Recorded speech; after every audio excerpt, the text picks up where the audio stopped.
Ream did not just help the United States beat Paraguay. He also became the face of a new kind of football review. And this matters because the point of this rule is not to re-referee the entire match.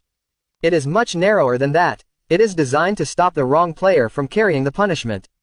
Before we continue, subscribe to Sports Science Insight. Here we use evidence, technology, and performance science to explain what is really happening behind the biggest stories in sport.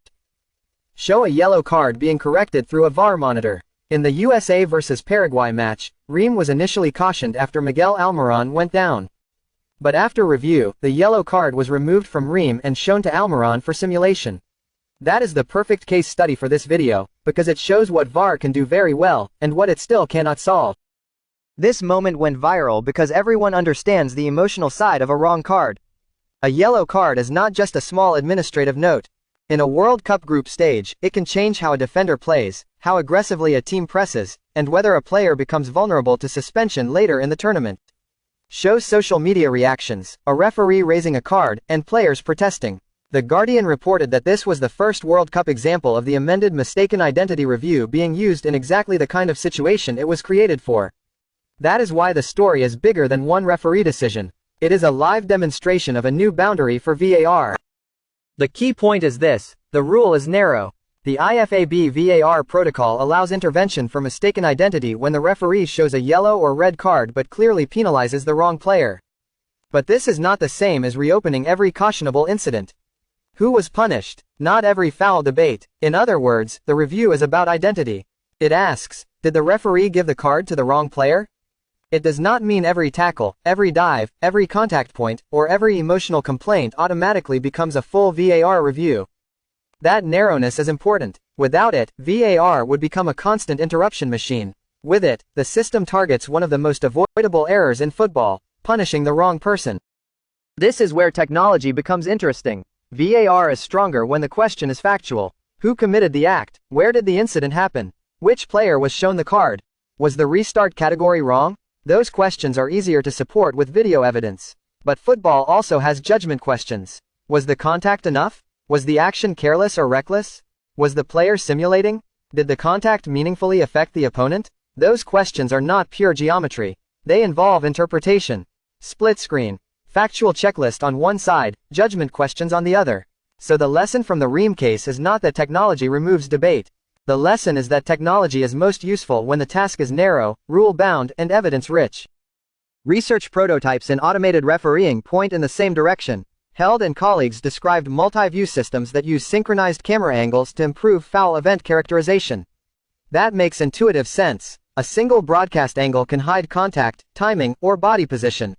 Multiple angles can give referees and support systems a stronger information base. Show 4 camera feeds feeding into a central VAR interface. But more cameras do not automatically mean perfect decisions. The value depends on angle quality, synchronization, the framing of the rule, and the human interpretation of what the footage shows. Technology gives better evidence. It does not remove the need for judgment. The next layer is explainability. VARs, another research line from Held and colleagues, argues that decision support tools become more useful when they can explain what they detected and why an incident was flagged. That matters because officiating is not just pattern detection. It is rule interpretation under time pressure. Detect, explain, decide. A system that only says incident detected is less useful than a system that can show the keyframe, the player involved, the relevant contact, and the reason the play was flagged. For fans and broadcasters, this is also crucial. People do not just want the final decision. They want to understand the path to the decision. Transparency is part of trust. So what is solid, and what is hype? Solid. VAR can correct certain factual mistakes, including mistaken identity and some location or restart errors. Solid. The Ream incident shows the new protocol can work cleanly in a high-pressure tournament setting. Solid. Multi-view and explainable tools can improve the information available to officials. But overstated. The idea that VAR will remove controversy from football. Overstated. The idea that one successful review means every yellow card situation should be fully re-officiated. And still unknown, how consistently this rule will be applied across the tournament, especially when identity, simulation, and contact interpretation overlap. Hype versus evidence table. The gray area does not disappear, it just becomes better informed. The practical takeaway is simple. For fans, think of the new mistaken identity review as a precision tool. Its best use case is protecting competitive fairness when the wrong player is about to carry a card. For coaches, the real impact is roster preservation. A cancelled yellow can matter later in a group stage because card accumulation changes player behavior and selection decisions. For broadcasters, this is a chance to teach the difference between factual correction and subjective reinterpretation.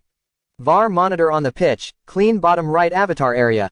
VAR is better at facts than feelings. It can help football fix some avoidable errors. But it cannot turn a sport full of contact, speed and interpretation into a perfectly reviewable machine. If this analysis helped you, like the video, subscribe to Sports Science Insight, and watch the next breakdown, where we keep separating sports technology hype from evidence.